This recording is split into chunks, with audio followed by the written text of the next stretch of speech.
تمام مسلمانوں کا اعتقاد ہے کہ آخر الزمان میں ایک فتنہ دجال ہوگا، دجال پیدا ہوگا۔ بعض ان چیزوں کو تفسیر یہ کرتے ہیں کہ یہ حقائق ہیں، یہ اصلی کردار ہیں۔ دجال ایک انسان کی طرح کا شخص ہے، یا انسان نما شخص ہے، یا انسان ہی ہے، لیکن معمولی انسانوں سے ہٹ کر ہے اپنی بناوٹ میں، جسمانی خصوصیات کے لحاظ سے، اور پوری زمین پر فتنہ برپا کرے گا، اور اس کے فتنے کو حضرت مہدی آ کر ختم کریں گے اور اس فتنے سے نجات دیں گے۔ بعض مفسرین کے نزدیک دجال اور دجال جیسے دیگر عناوین و موضوعات یہ اصلی حقیقی کردار نہیں ہیں، بلکہ یہ سمبولک چیزیں ہیں، علامتی عناوین ہیں۔ یہ دونوں میں اشارہ کر رہا ہوں، جو اہل مطالعہ ہیں ممکن ہے ان کے مطالعہ میں یہ بات کہیں آ جائے کہ دجال کا فتنہ کچھ یا اکثر علماء کے نزدیک ایک حقیقی کردار ہے۔ دجال ایک واحد کردار ہے جو آخر الزمان میں ظہور کرے گا اپنی خاص علامتوں کے ساتھ، اور فتنہ برپا کرے گا، زمین کو زیر و زبر کر دے گا، تہس نہس کر دے گا۔ بہت کم لوگ ہوں گے جو فتنہ دجال سے نجات پائیں گے اور محفوظ رہیں گے، اپنا ایمان محفوظ رکھیں گے، یا اپنی زندگی اور اپنی حیات محفوظ رکھیں گے۔ سب اس فتنے سے متاثر ہوں گے، اور یہ مہلک فتنہ ختم ہوگا حضرت مہدی علیہ السلام کے ہاتھوں سے۔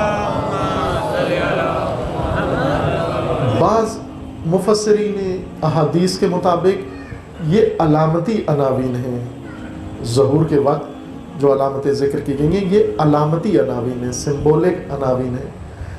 اس سے مراد یہ ہوتی ہے یعنی ایک عنوان، ایک فتنے کا عنوان بنایا گیا ہے، بتایا گیا ہے۔ فتنہ دجال اس کا عنوان ہے یا علامت ہے، اور اس عنوان سے جو بھی اس طرح کا فتنہ برپا کرے گا وہ دجال ہی کا فتنہ قرار دیا جائے گا، وہی فتنہ دجال ہوگا۔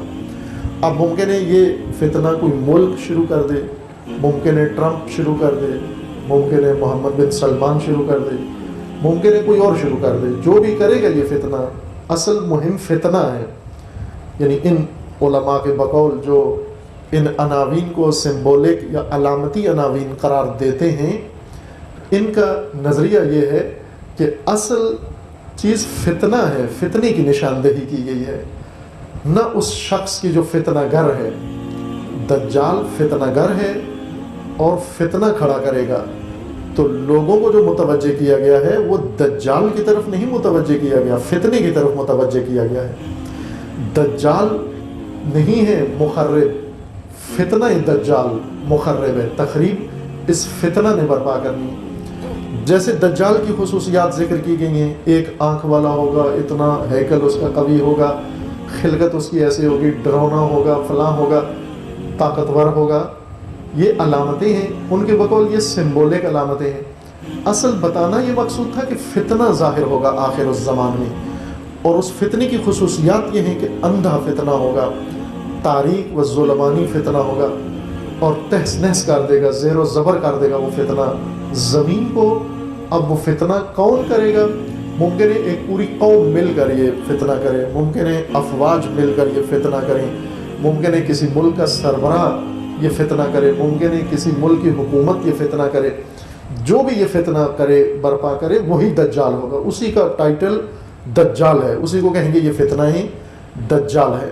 یہ دو رائے ہیں، ابھی میں یہ فیصلہ نہیں سنا رہا کہ ان میں سے کون سی رائے درست ہے کون سی نہیں ہے، صرف مطالعہ کے لیے، آپ کی آگاہی کے لیے کہ دینی معارف یا عناوین ان کے بارے میں اس طرح کی تفسیرات پائی جاتی ہیں۔